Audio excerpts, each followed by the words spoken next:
that's true. Naked Palpatine. Oh, you pick that one. Fresh out of the clone tank, nude Palpatine is my Well, that's the first thing I think of when you say Dark Empire Palpatine.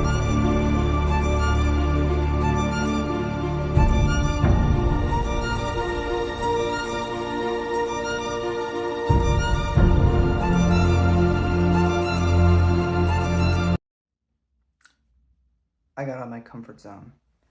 So I'm usually a sci-fi fantasy person, but I decided to get out of my comfort zone and read a Western. Now, I was told by some that I was a bit insane for starting with what I started with, which was Blood Meridian, or known as The Evening Redness in the West by Carmac McCarthy. If you're not familiar with Carmac McCarthy, he also wrote the novel No Country for Old Men, which I have not read the novel, but I have seen the film several times by the Coen brothers. And this is another book by him, by that author. And I'm going to not do it justice. I mean, this book has fairly been talked to death in terms of literary circles. It's been out since 1985, so, I mean, my mom was 4 when this book came out, so it's an older book. Not the oldest book that can be read, but an older book.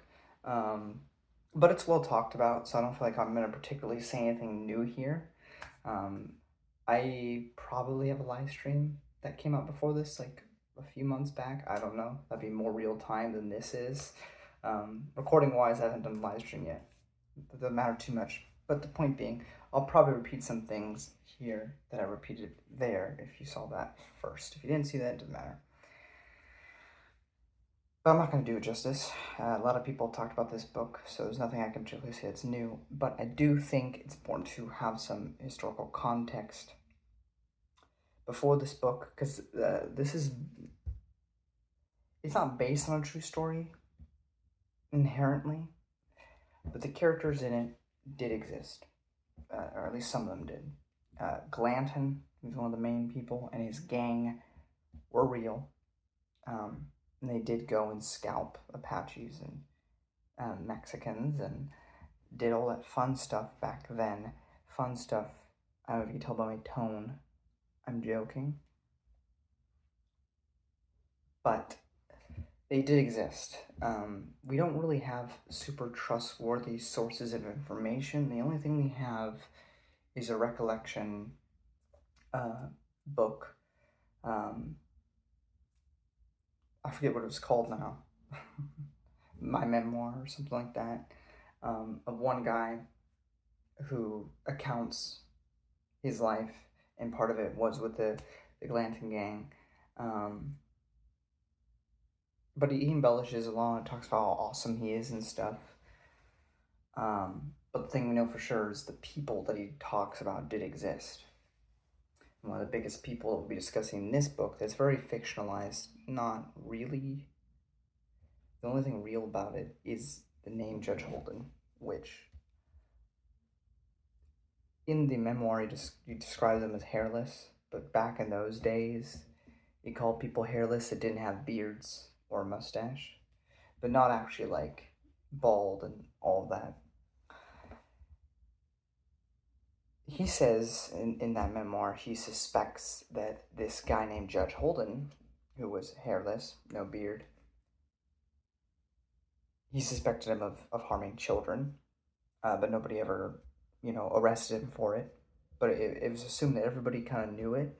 He was just never confronted about it. And that's all we really know.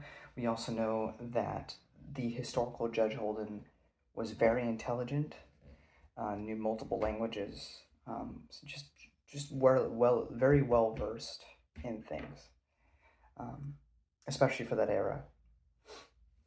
Now, the Judge Holden we meet in this book is heavily extrapolated to the extreme, to being completely hairless and bald and being albino almost, not directly described as albino, but very pale, and just a very exaggerated form of that, and is very much more of a symbolic character than an actual character with any development, because the point of him is not really to be a character, but we'll get into that more in spoilers. I did want to say the Mexican-American War happened before this book takes place, so and that happened around 1846 to 1848. It followed the 1845 American annexation of Texas, which Mexico considered its territory, and that caused a bunch of issues there. But this book takes place after that. So technically there's peace between America and Mexico, but there are a lot of people who are unhappy with the outcome of that war. So there are a bunch of, like I said, there's this gang. Some of them used to be in that army, and ultimately this is just a bunch. The whole book, I'm trying to describe it without getting spoilers, is essentially acts of violence after acts of violence after act of violence after act of violence after act of violence after act of violence after act of violence for the entire novel. Indiscriminate, really, with some crazy philosophy in between. And that's really what this book is. There's also very much a lack of quotation marks. So it's a bit weird to get into if you are used to a certain way of things when you're reading a book. But McCarthy has beautiful prose. Setting in stories has always been a bit of set dressing to me. I mean, of course, it's important to visualize in a vision. It's not a visual medium, so you have to imagine it. So the setting, describing that is important. But a lot of times, typically, like, it's a forest. It's very easy to picture a forest. Like, if you're reading like a fantasy book and they say they're in this like forest setting, very easy to imagine that, or a castle, or this or that. You can generally make that up. Here, this is not. I mean, this is historical fiction, but we're not in a fantastical realm, so it's all just desert, really.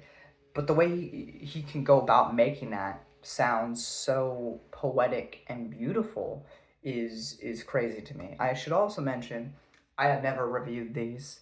I have read some of these, but there are some major influences on this work as well that may contribute to your understanding of the text if you've also read or know of them.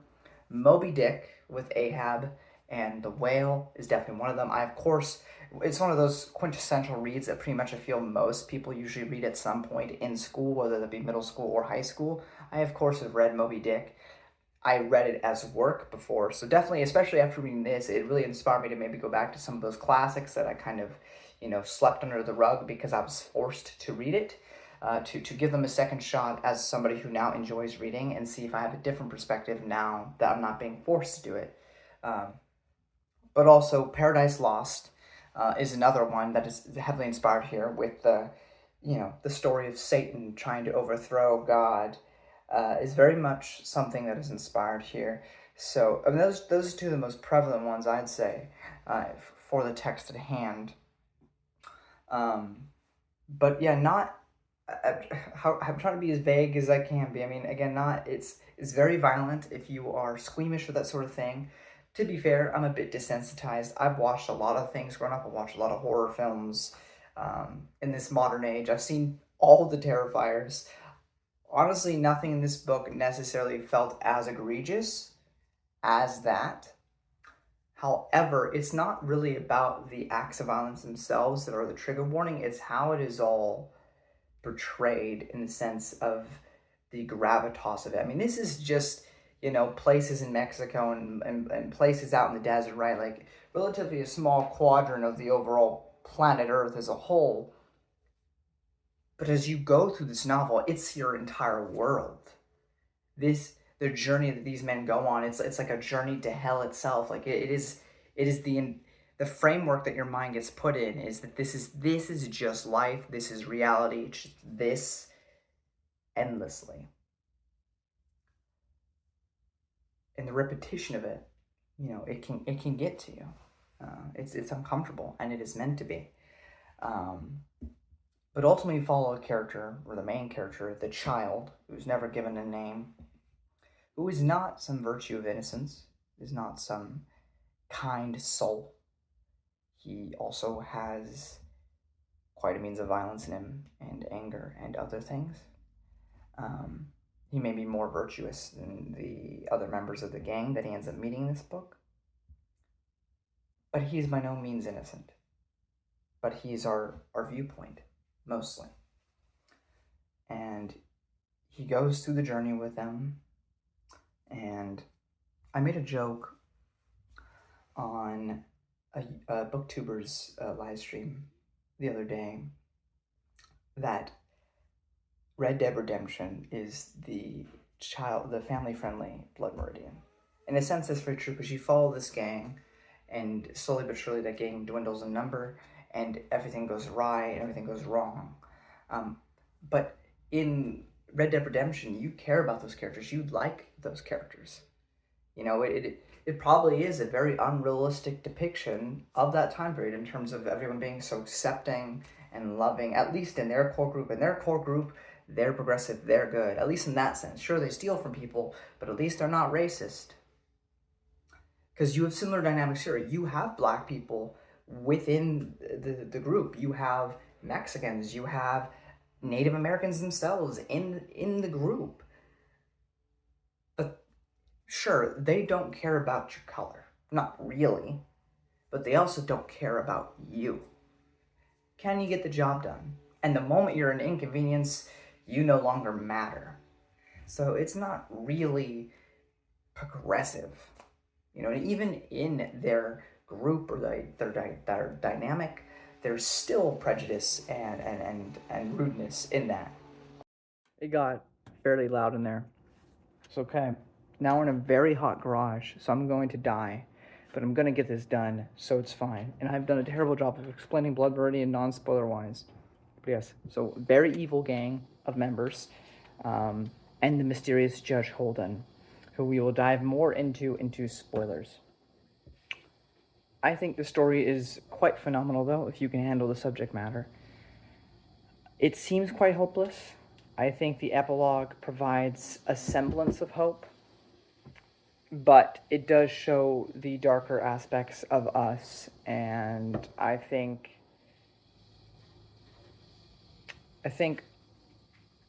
it's very pessimistic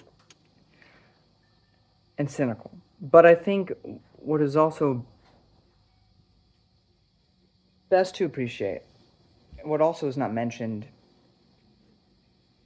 in the book by Judge Holden or anyone else, is, and we do get slight moments of it, like early on in the book, there's a Mexican lady who feeds the kid, you know, or the few moments where the kid does show compassion. And wow, we see the worst of humanity here, right? There is a capacity for good. And the book never really dives into the super great aspects of us either. It shows the worst, but not the best. So I think as long as you remember, particularly with the character of Judge Holden, we're being presented a certain view and a certain idea of what we are, and not necessarily what we could be or what we have shown the capacity to be. We see what we are definitely capable of in certain circumstances, but I think there's also so much good in us as well. So, and as one of my favorite books in the Star Wars Expanded Universe says, before I go into spoilers, from the Episode 3 novelization by Matthew Stover, maybe I'm paraphrasing, so don't take it as direct gospel, but one candle is enough to hold back the darkness, and love can ignite the stars. And with that hopeful note, I'll get into more spoiler-filled discussions about this book. We begin with the child. He eventually makes his way to this sort of a tent, church revival situation.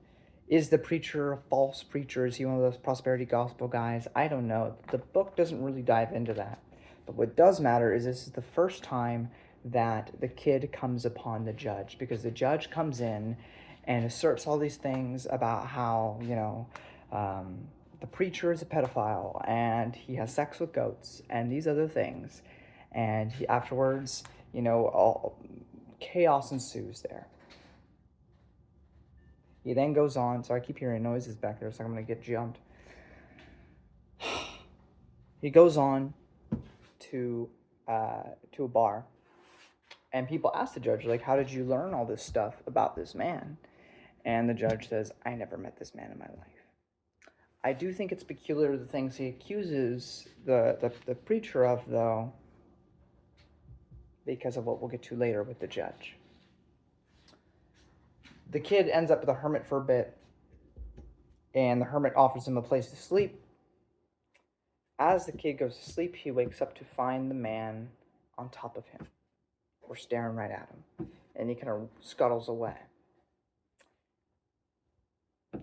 Again, there's a lot of implications in this book. We never get anything super explicit like you'd see in the Prince of Nothing series by Baker. But what you do notice, there's a recurring theme of child abuse. I would say that the hermit probably planned on abusing this child, and when he woke up, just lost the nerve to do so, luckily for the kid. The kid goes into this bar. He wants some alcohol, but they're all speaking Spanish. And so another cool thing about Carmac McCarthy, he lived in Mexico for a bit, so there are portions of this book where it's just written in Spanish. And if you don't know Spanish, then too bad. Translate it or learn how to speak Spanish, because it's not going to hold your hand in that manner. You can generally, if you just don't want to take the time to translate everything, and you don't understand the language, typically you can still follow along with the story, but there are a bit of nuances there if you do know. But he wants the alcohol, and he does like a sweeping motion saying like, hey, why don't you just let me clean the bar, and for that hard work you give me a beer.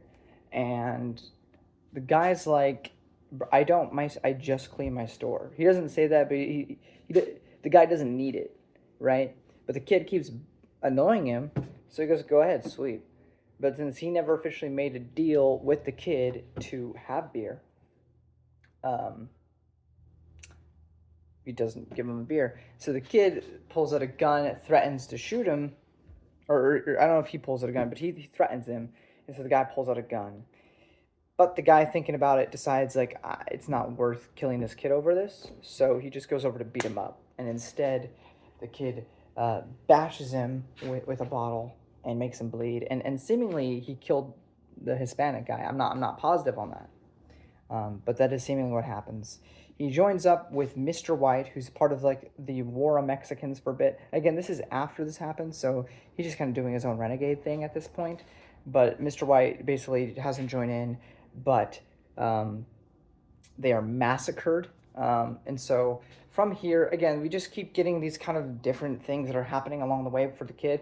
I also know this, I think it happens after. Well, we'll get to it. I could be wrong about it.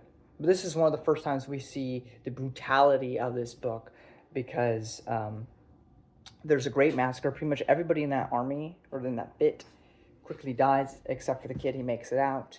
But one of the things he sees is somebody being sodomized. Now, I'm not going to explicitly go into it, but I did look it up, what that word meant. And, well, uncomfy. But it gets even worse because we have a tree or bush. I think it was a bush, which very much harkens back to the Bible with the burning bush. And I think that was a deliberate thing, because there's a lot of poetic kind of biblical language in the text, and they even quote or distort scripture at certain points. But there is a bush with hunged babies. So that's crazy. There's also the kid makes it to this church, and it is just a massacre inside what he sees, because the natives, the Indians, however you want to refer to that, in the book they call them Indians and things. Historical text-wise, they would call them that at that point. But they basically, they hatched, onto the roof till the roof started breaking. And then they just started sniping them, which is pretty crazy. Also, a reoccurring thing you'll notice throughout this book, if you pay attention, there will be the recurring sentence of they rode on, they rode on, they rode on, especially after something terrible has happened. They rode on. This is also another moment where a woman shows some kindness because the kid gets himself stuck in jail or something. I kind of forget the early part of the book. It all kind of blends together. But she gives him some treats, which again is a small moment, but is a moment of kindness that we don't often see. And then we also have somewhere around this time, I might have skipped over it, the kid meets this guy named Toadvine, and they basically get into a drunken brawl and fight. I think this is when he gets put into the prison where the woman gives him treats, because he basically gets drunk. He gets in this fight with Toadvine. They try to kill each other, but then a third party knocks them both out. They wake up. They basically just kind of flip 180, become friends, and they decide to burn a place down. Just again, the kid is not a moral virtue of righteousness because he just kind of is like, sure, I got nothing better to do, and so he just kind of does that, which is quite disturbing. That he's just willing to do that, but he doesn't really have a purpose, I suppose. But as I said, nobody here is really the moral arbiter of this. But from here is essentially when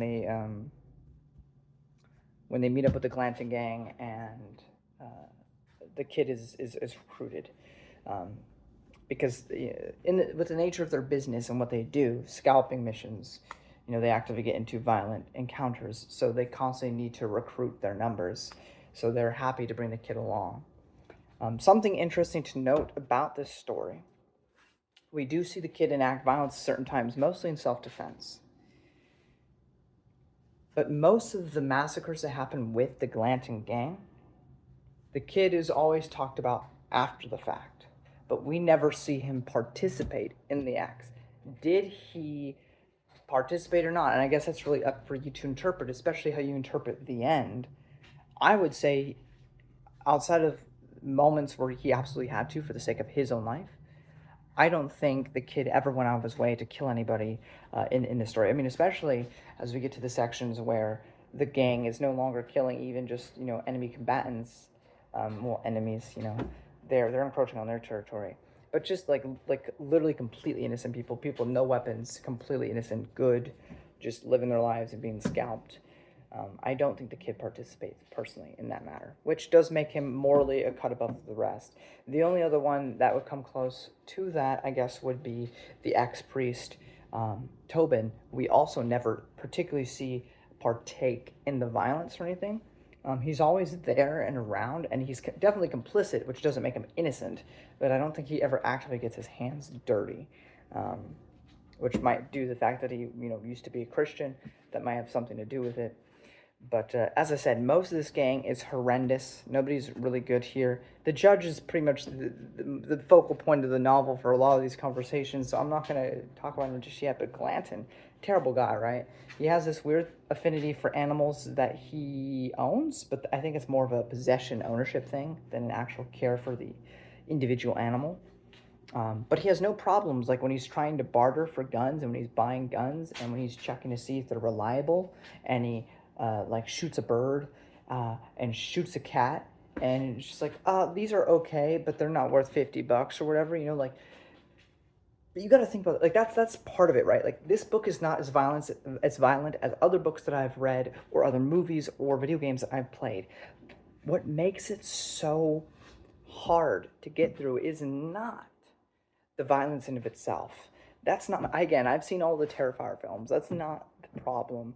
The thing that makes it hard is the coldness in which it is done. Glanton, as if he's ordering food at Denny's, goes, checks out the gun, could shoot anything. He goes out of his way to shoot a cat, shoot a bird, and go, oh, well, these aren't worth 50. It's just the cold brutality of it. Like, it is just another day.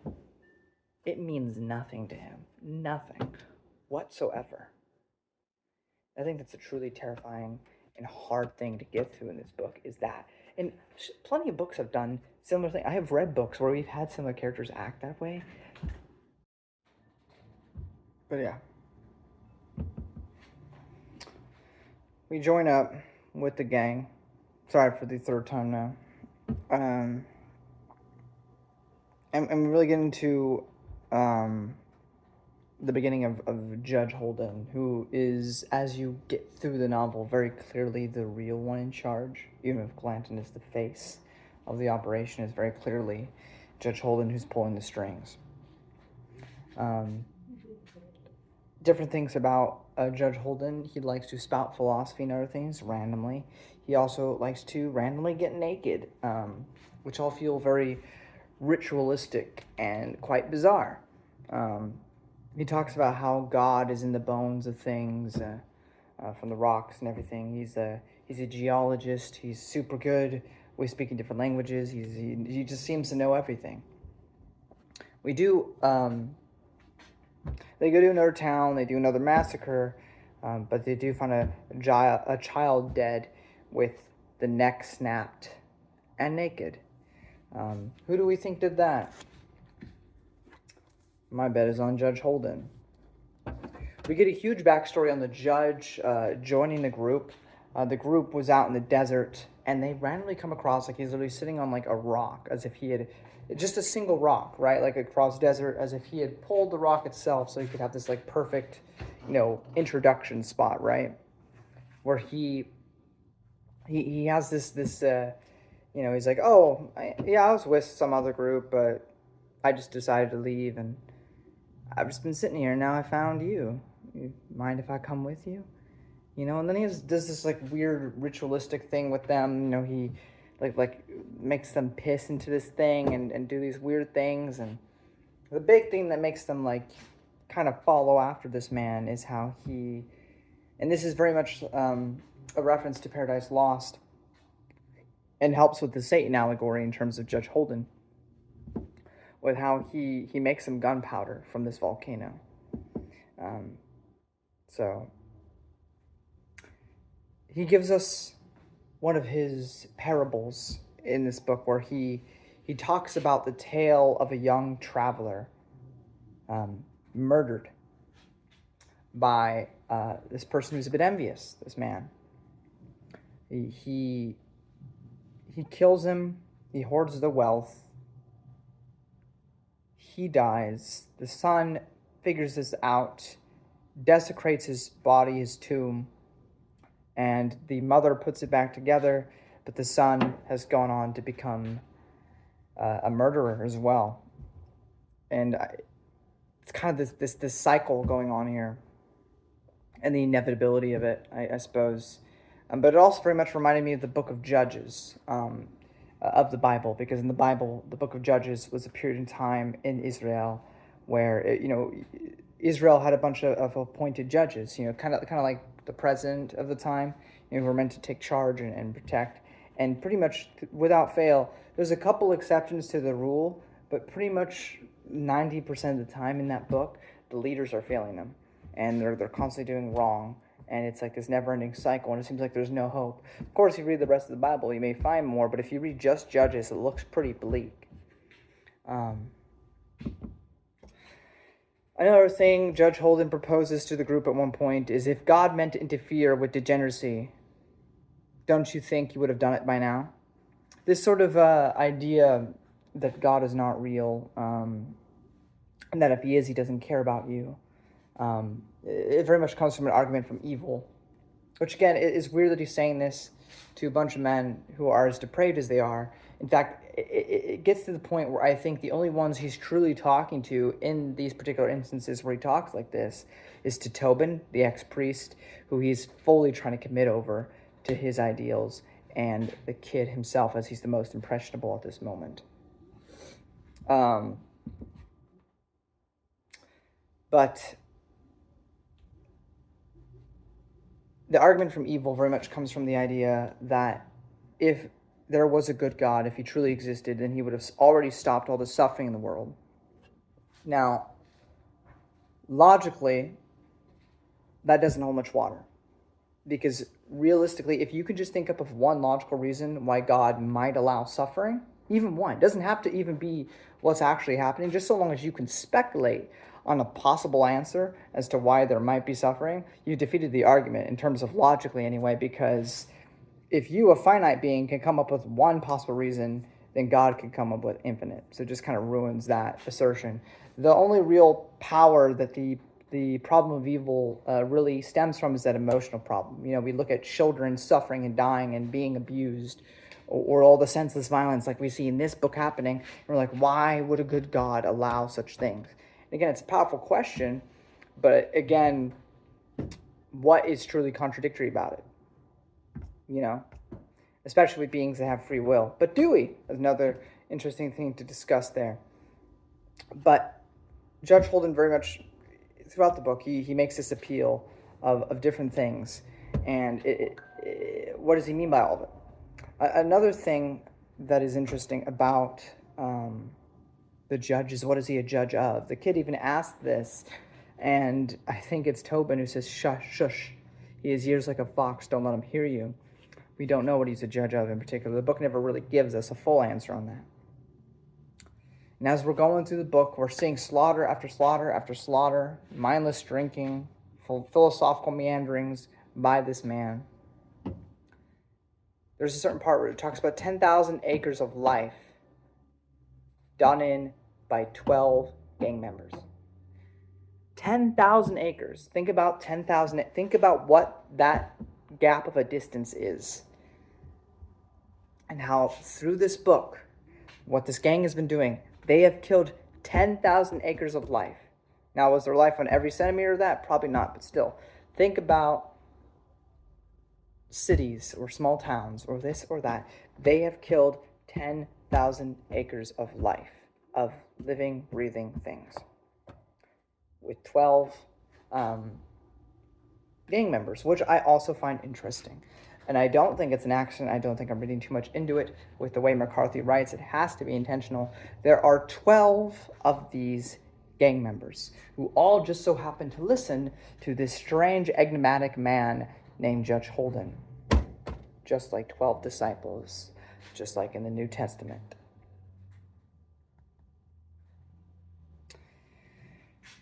Shelby, who's one of the members, gets hurt.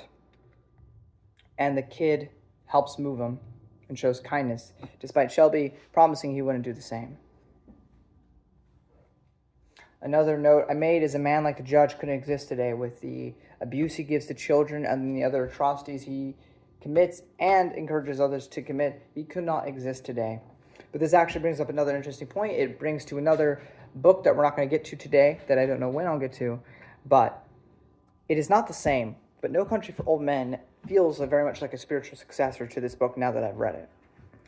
And while the judge physically may not be present, especially as we near the end of the book, it does feel like he is still dancing. While the world was changing, it's not a focal point, it's more of a back part of this book with the Wild West is ending and civilization is coming. But even still, as we see No Country for Old Men, civilization has come, it has arrived, and yet darkness and death still finds its way into the present. And I think even then, the judge's presence remains constant. I have quite a few quotes for you. I'm just going to go through them, because this is the part where I decided to do that. This is just one of the quotes from Holden. I have a few. These anonymous creatures, he said, may seem little or nothing in the world, yet the smallest crumb can devour us. Any smallest thing beneath you rock out of men's knowing. Only nature can enslave man, and only when the existence of each last entity is rooted out and made to stand naked before him will he be properly suzerain of the earth. One of the members asked, what's a suzerain? A keeper. A keeper or overlord. Why not say keeper then? Because he's a special kind of keeper. A suzerain rules even when there are other rulers. His authority countermands local judgments. Tovane spat. The judge placed his hand on the ground. He looked at his inquisitor. This is my claim. he said, and yet everywhere upon it are pockets of autonomous life. Autonomous. In order for it to be mine, nothing must be permitted to occur upon it, save by my dispensation. Toadvane sat with his boots crossed before the fire. No man can acquaint himself with everything on this earth, he said. The judge tilted his great head. The man who believes that the secrets of the world are forever hidden lives in mystery and fear. Superstition will drag him down. The rain will erode the deeds of his life, but that man who sets himself the task of singling out the thread of order from the tapestry will, by the decision alone, have taken charge of the world, and it is only by such taking charge that he will effect a way to dictate the terms of his own fate. I don't see what that has to do with catching birds. The freedom of birds is an insult to me. I'd have them all in zoos. That would be a hell of a zoo. The judge smiled. Yes. Even so. Next part. The question was there to put as to whether there were on Mars or other planets in the void men or creatures like them. And at this the judge had returned to the fire and stood half naked and sweating spoke and said that there were not, and that there were no men anywhere in the universe save those upon the earth. All listened as he spoke, those who had turned to watch him and those who would not. The truth about the world, he said, is that anything is possible. Had you not seen it all from birth and thereby bled it of its strangeness, it would appear to you for what it is, a hat trick in a medicine show. A fevered dream, a trance populated with chimeras having neither analog nor precedent. An itinerant carnival, a migratory tent show whose ultimate destination after many a pitch and many a mudded field is unspeakable and calamitous beyond reckoning. The universe is no narrow thing, and the order within it is not constrained by any latitude in its conception to repeat what exists in one part in any other part. Even in this world, more things exist without our knowledge than with it. And the order and creation which you see is that which you have put there, like a stirring in a maze, so that you shall not lose your way. For existence has its own order, and that no man's mind can compass that mind itself, being but a fact among others. And lastly, the big one. The subject was war. The good book says that he lives by the sword shall perish by the sword, said the black. That's how it says in the book, I swear. Don't get mad at me. The judge smiled, his face shining with grease. What right man would have it any other way? He said. The good book does indeed count war and evil, said Irving. Yet there's many a bloody tale of war inside it. It makes no difference what men think of war, said the judge. War endures. As well ask men what they think of stone. War was always here. Before man was, war waited for him. The ultimate trade awaiting its ultimate practitioner. That is the way it was and will be. That way and not some other way. War? War is your trade, is it not? And it ain't yours. Mine too. Very much so. What about all the notebooks and bones and stuff? All of the trades are contained in that of war. Is that why war endures? No. It endures because young men love it and old men love it in them. Those that fought, those that did not. That's your notion.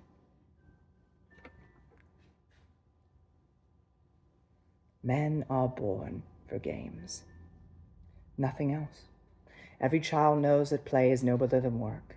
He knows, too, that the worth or merit of a game is not inherent in the game itself, but rather in the value of that which is put at hazard.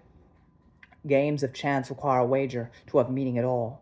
Games of sport involve the skill and strength of the opponents, and the humiliation of defeat and the pride of victory are in themselves sufficient stake, because they inhere in the worth of the principles and define them. But trial of chance or trial of worth, all games aspire to the conditions of war. For here, that which is wagered swallows up game, player, all. Suppose two men at cards with nothing to wager save their lives. Who has not heard such a tale? A turn of the card. The whole universe for such a player has labored clanking to this moment, which will tell if he is to die at that man's hand or that man at his. What more certain validation of a man's worth could there be? This enhancement of the game to its ultimate state admits no argument concerning the notion of fate. The selection of one man over another is a preference, absolute and irrevocable, and it is a dull man indeed who could reckon so profound a decision without agency or significance either one. In such games as have for their stake the annihilation of the defeated, the decisions are quite clear. This man wholly in his particular arrangement of cards in his hand is thereby removed from existence. This is the nature of war, whose stake is at once the game and the authority and the justification. Seen so, war is the truest form of divination. It is the testing of one's will and the will of another within the larger will, which, because it binds them, is therefore forced to select. War is the ultimate game, because war is at last a forcing of the unity of existence. War is God. Might, I apologize, I gotta do all these. Might does not make right, said Irving. The man that wins in some combat is not vindicated morally. Moral law is an invention of mankind for the disenfranchisement of the powerful in favor of the weak. Historical law subverts it at every turn. A moral view can never be proven right or wrong by any ultimate test. A man falling dead in a duel is not thought thereby to be proven in error as to his views. His very involvement in such trial gives evidence of a new and broader view. The willingness of the principals to forego further arguments as a triviality, which is in fact is, and to petition directly the chambers of the historical absolute, clearly indicates of how little moments are, the opinions, and of what great moments the divergences thereof. For the argument is indeed trivial, but not so to separate wills thereby may manifest. Man's vanity may well approach the infinite capacity, but his knowledge remains imperfect, and however much he comes to value his judgments, ultimately must submit them before a higher court. Here there can be no special pleading. Here are considerations of equity and rectitude, and moral right rendered void and without warrant, and here are the views of the litigants despised. Decisions of life and death, of what shall be and what shall not, beggar all questions of right.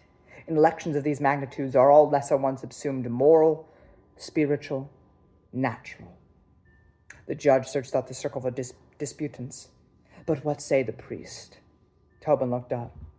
The priest does not say. The priest does not say, said the judge. Nihil decit. But the priest has said. For the priest is put by the robes of his craft and taking up the tools of the higher calling which all men honor. The priest also will be no God-server, but a God himself. Tobin shook his head. You are a blasphemous tongue, Holden.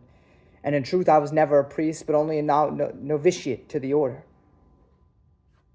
Journeyman priest, apprentice priest, said the judge. Men of God, men of war, have strange affinities. I'll not second say you and your notions, said Tobin. Don't ask it. Oh, priest, said the judge. What could I ask of you that you have not already given? And I'll stop with that soapbox. It is hot here. I want to leave. All that eloquent way to ultimately put, in the simplest terms, justification for acts of random violence. Because to the judge, that is everything. That is God. It is one man's life versus another. Everything that goes toward that goal makes him happy. Anything that doesn't disappoints him. World War II probably had him getting his rockers off because it's exactly the type of thing that he wants. He loves that.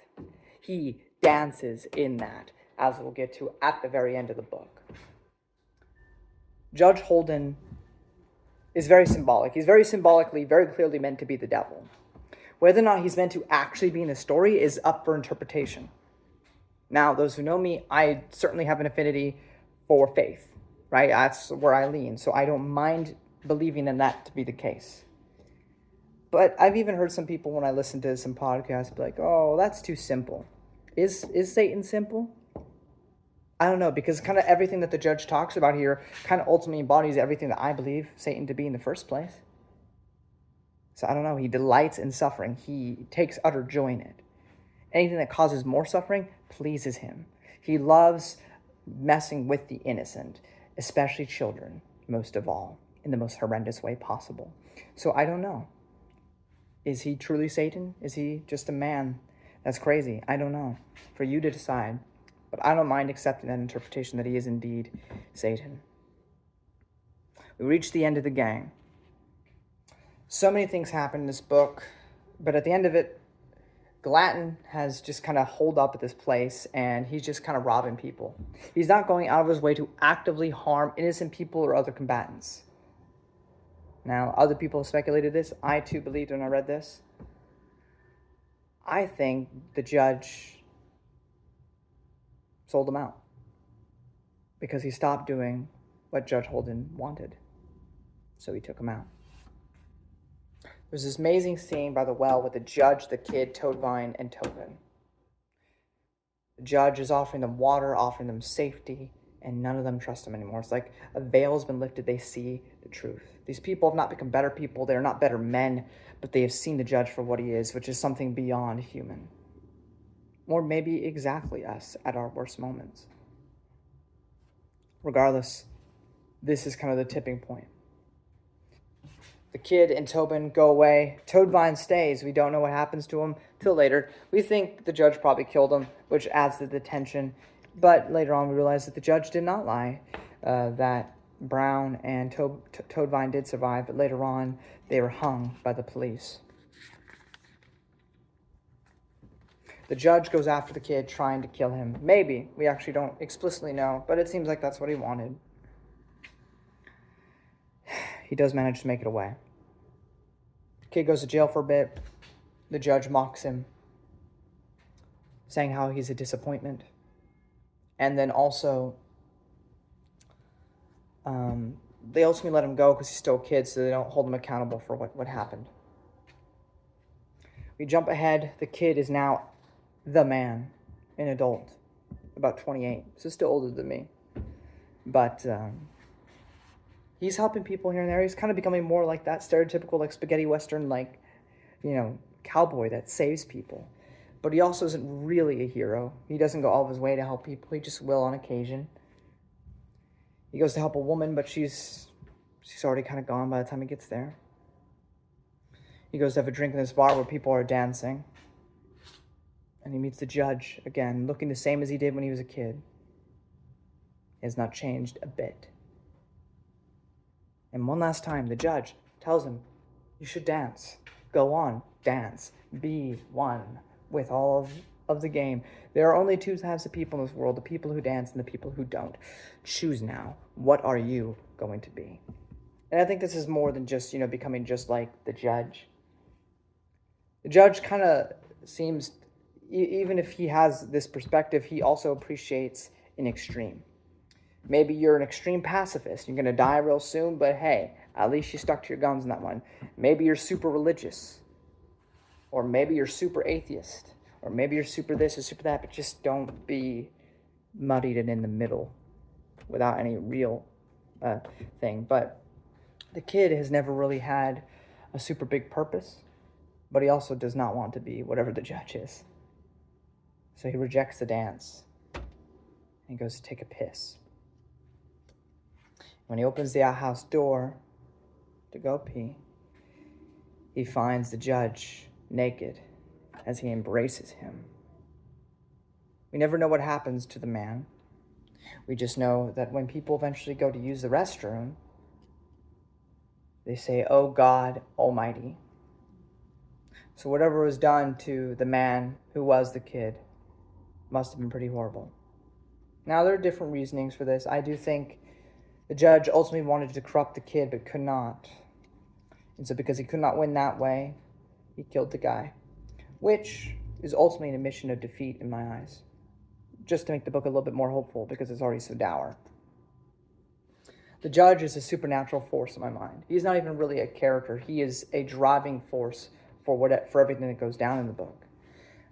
His only motivation is death and destruction. He does not care what form that takes, whether that be the gang, whether that be the gang hurting other innocent people, or something in between. Just so long as people are dying and killing one another, then he is happy. And he is dancing. He is dancing. He says that he will never die. And I think even today, the judge is still dancing and playing his fiddle. And while he may dance, you don't have to accept the dance. You can find an alternative. You can find a better way to be. There's a lot more that can be said about this book. I probably already did a live stream discussing this book with my friend Marcel a few months prior. So if that's out, there's also that. There's a lot that can be said about this book. I have not done this book justice. But I know so many people have talked about it, so I didn't want to beat so many dead horses under the bus. But I have to say, for a book that I had no idea how I feel about it, I absolutely loved it. I loved the prose. I loved the settings and how McCarthy would write it. I love these philosophical meanderings that the judge would go on. They're not meanderings. There's a point he's trying to make. Ultimately, I don't think we're meant to accept what the judge says. I don't think we should look up to the judge, clearly. This rapist murderer and of children. But it's a more cautionary tale of what we all could be. I mean, sure, the judge is the absolute evil beyond all evils, but the Galanta gang is almost no better. But this is all things that we could be, but we don't have to. We could be more, we could be better. But I absolutely loved it. This was a standout surprise for me. I did not expect to enjoy this book as much as I did.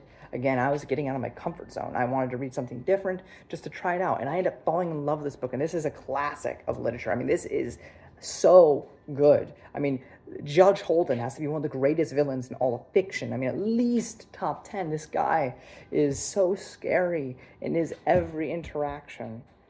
He's so mysterious, and that mystique also lends to it.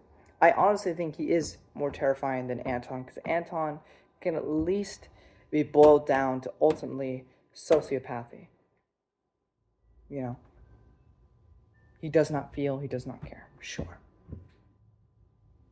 But the judge delights in your suffering. He wants you to suffer. He wants more of it. That is actively his goal. Anton, he just goes to do a job.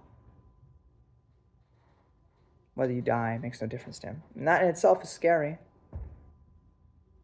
But typically, the want for evil and the ability to call others into doing it themselves is something beyond a sociopath like Anton. Ultimately, I recommend this book. Everybody needs to make up their own opinions and ideas about what this book is trying to say, and just ultimately dive into this text and let me know what you think about it in the comment section below if you've already read it. I loved it. There's a lot more I could say. I butchered parts. There's a lot. I definitely did not say everything I wanted to say. Hopefully I said more in my live stream than I did. And, it's hard talking about bigger books like this that are, the more I read and the older I get, the less I know. And, I know I'm not the sharpest tool in the shed, but I can recognize good literature when I see it, and this definitely is it.